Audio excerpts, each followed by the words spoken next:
हरे कृष्णा। आप सभी का भक्ति चैनल पर हार्दिक स्वागत है। कान्हा जी की कृपा आप पर और आपके परिवार पर सर्वदा बनी रहे। आज आप सुनेंगे माघ मास महात्म्य का 5वां अध्याय, साथ ही सुनेंगे श्रीमद् भगवद गीता। माघ मास महात्म्य का 5वां अध्याय। दत्तात्रेय जी कहते हैं कि हे राजन, एक प्राचीन इतिहास कहता हूँ। भृगुवंश में ऋषिका नाम की एक ब्राह्मणी रहती थी जो बाल्यकाल में ही विधवा हो गई थी। वह रेवा नदी के किनारे विंध्याचल पर्वत के नीचे तपस्या करने लगी। वह जितेंद्रिय, सत्यवक्ता, सुशील, दानशीलता तथा तप करके देह को सुखाने वाली थी। वह अग्नि में आहुति देकर उच्च व्रत द्वारा छठे काल में भोजन करती।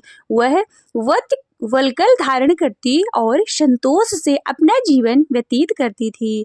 उसने रेवा और कपिल नदी के संगम में 60 वर्ष तक माघ स्नान किया और फिर वहीं पर ही मृत्यु को प्राप्त हो गई।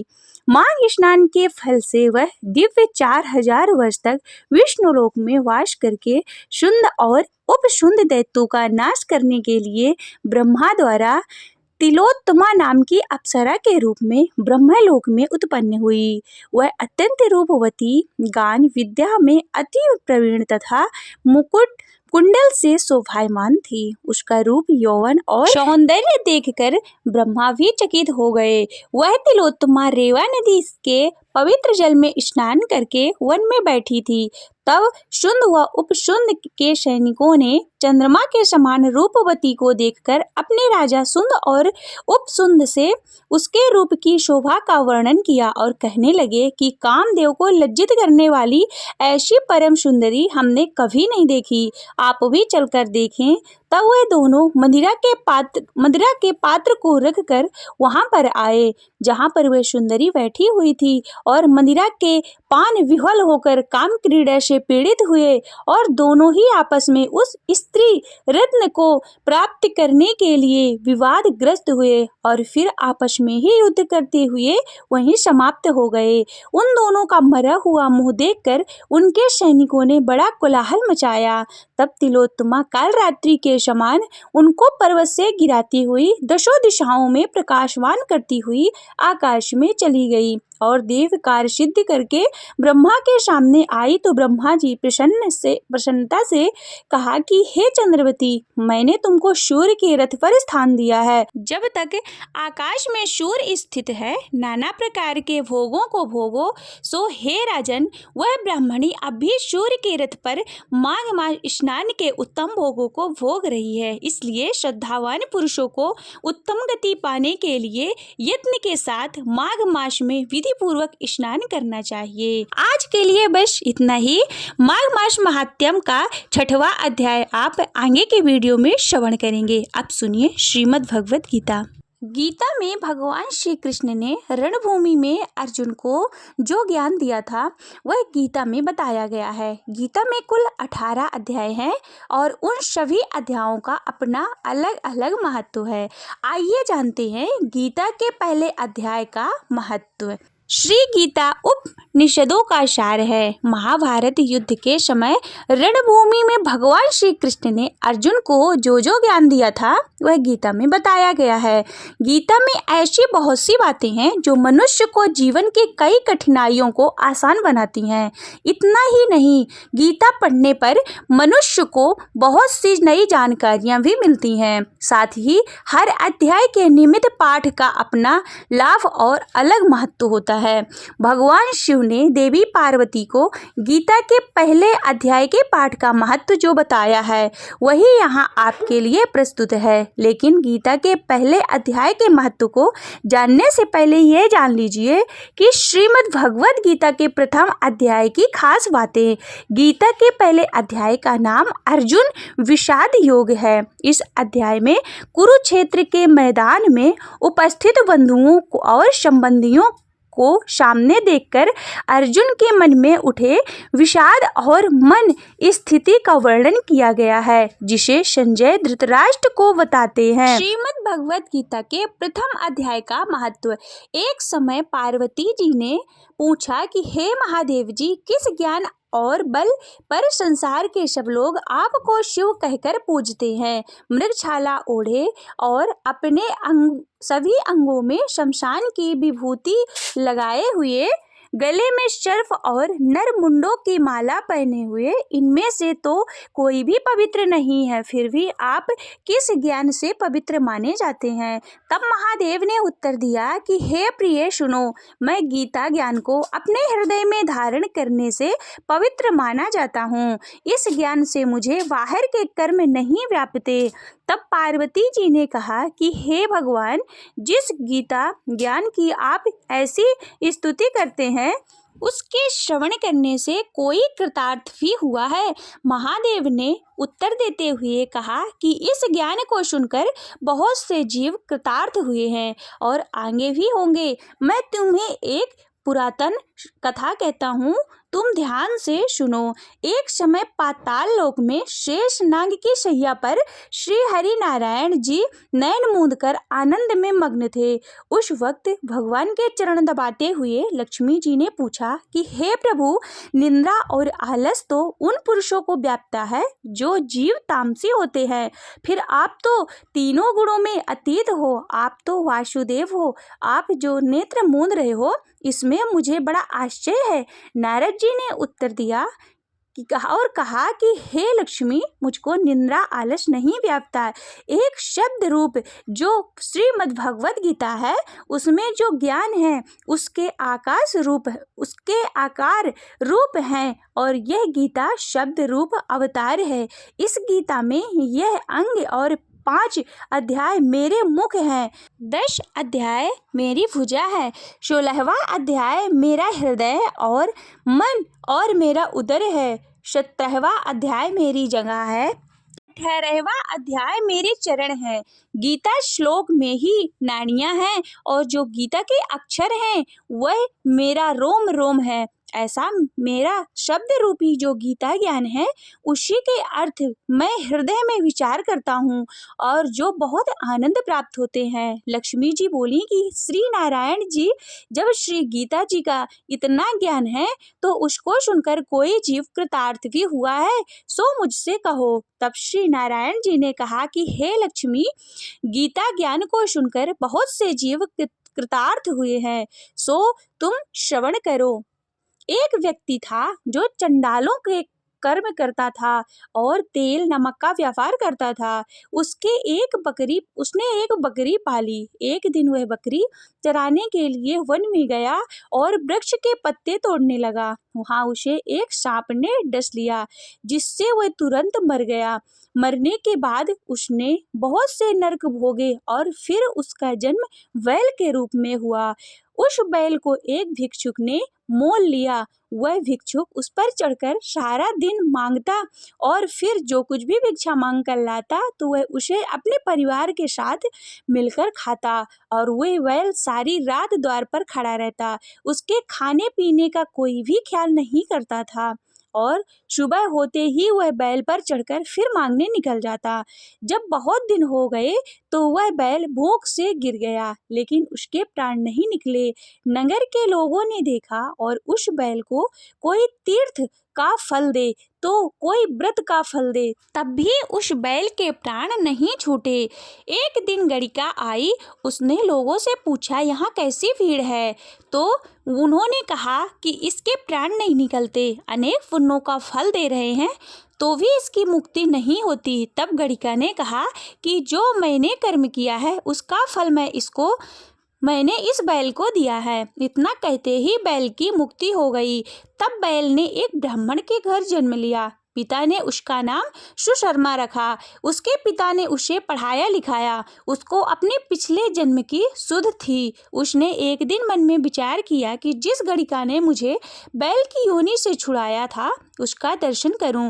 विप्र चलते चलते गणिका के घर गया और कहा कि आप मुझे पहचानती हैं? तब गणिका ने कहा कि मैं नहीं जानती कि तुम कौन हो।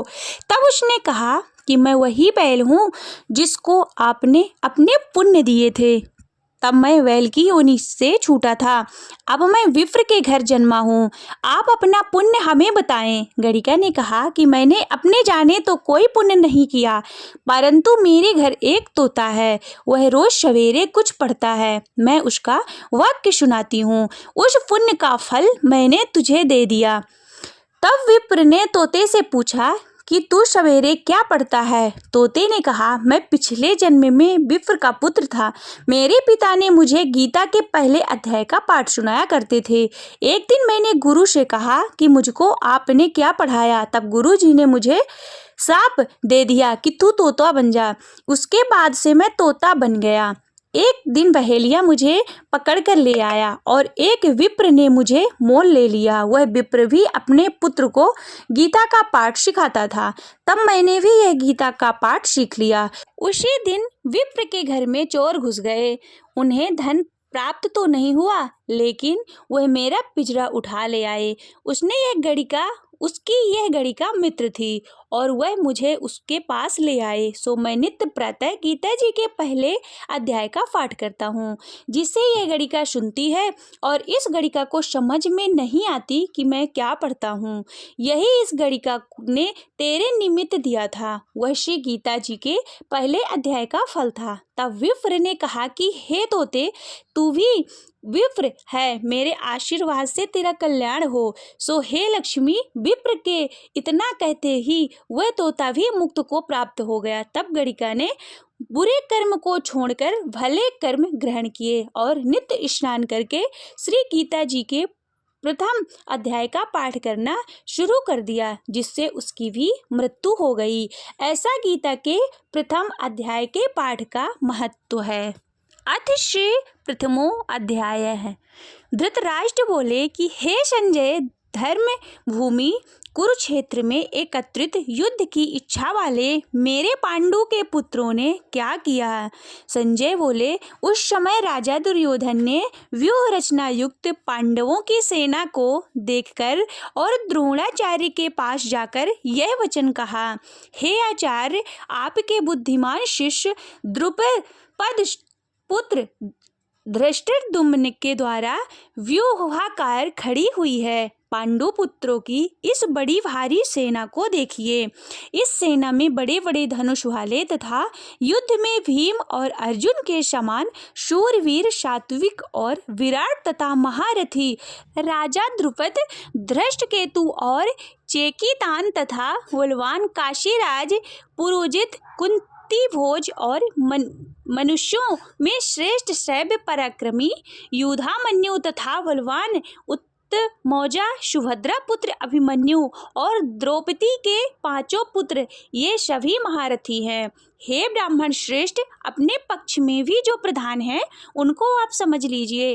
आपकी जानकारी के लिए मेरी सेना के जो सेनापति हैं मैं उनको बतलाता हूँ।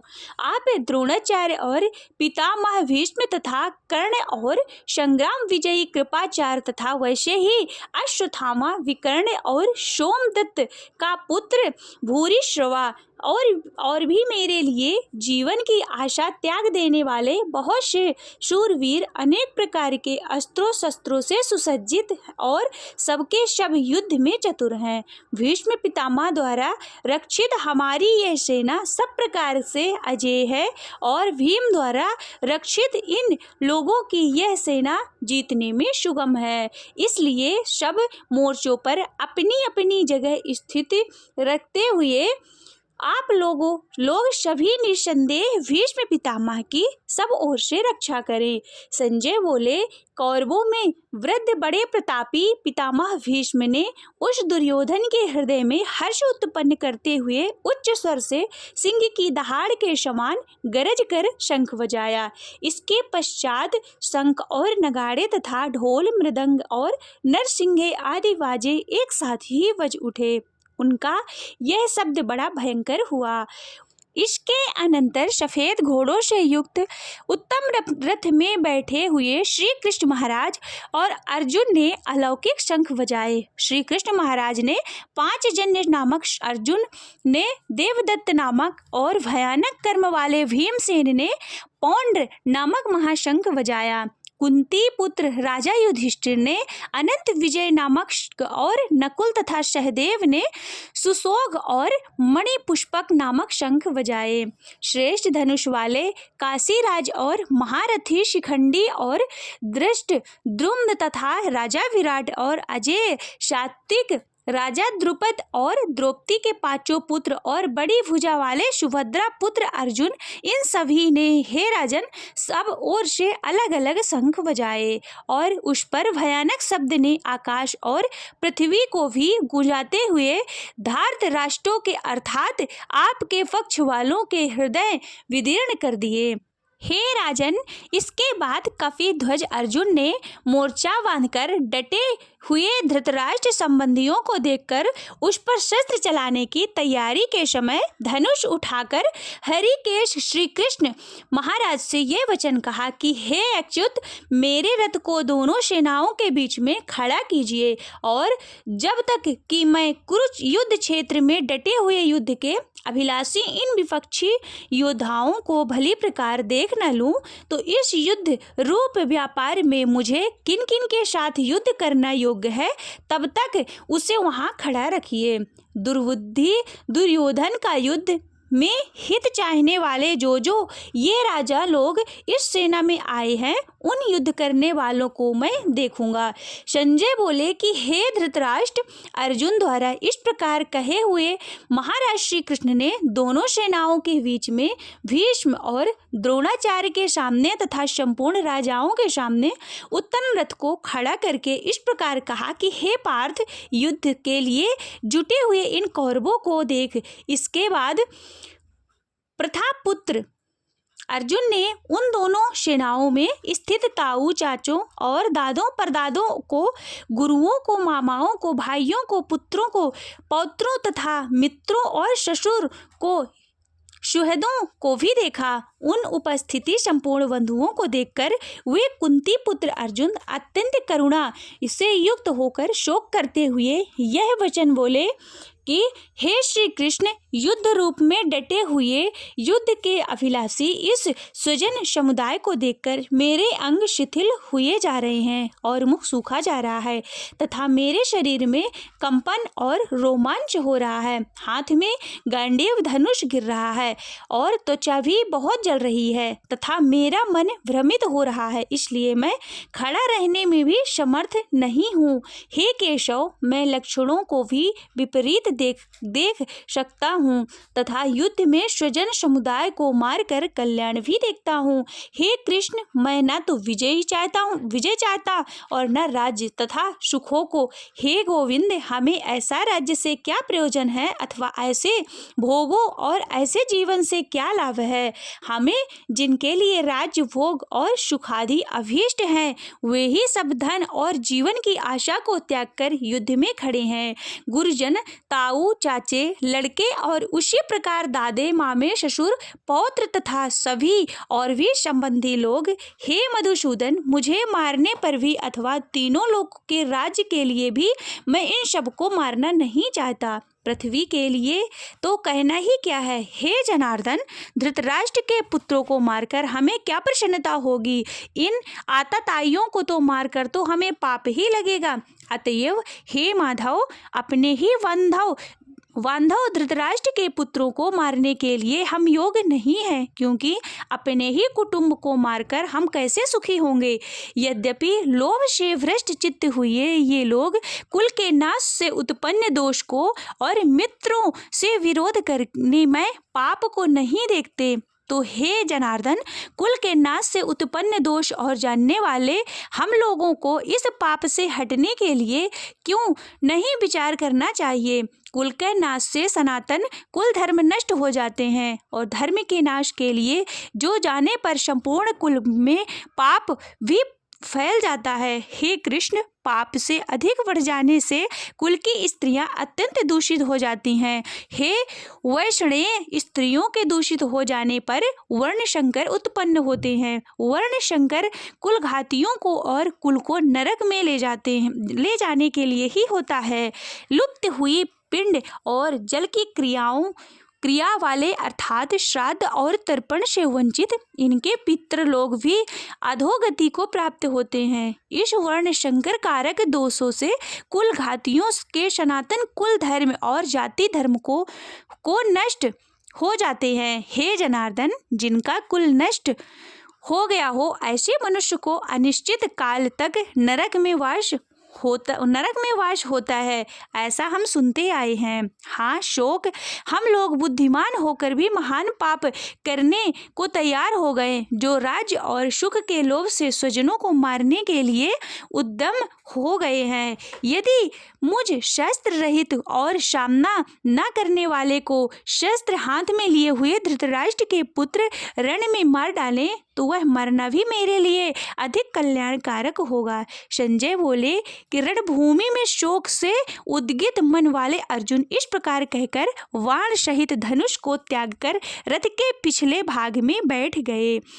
इस प्रकार उपनिषद ब्रह्मा विद्या तथा योग शास्त्र रूप श्रीमद् भगवद गीता के श्री कृष्ण अर्जुन संवाद में अर्जुन विवाद योग नामक प्रथम अध्याय संपूर्ण हुआ। हरे कृष्णा, राधे राधे।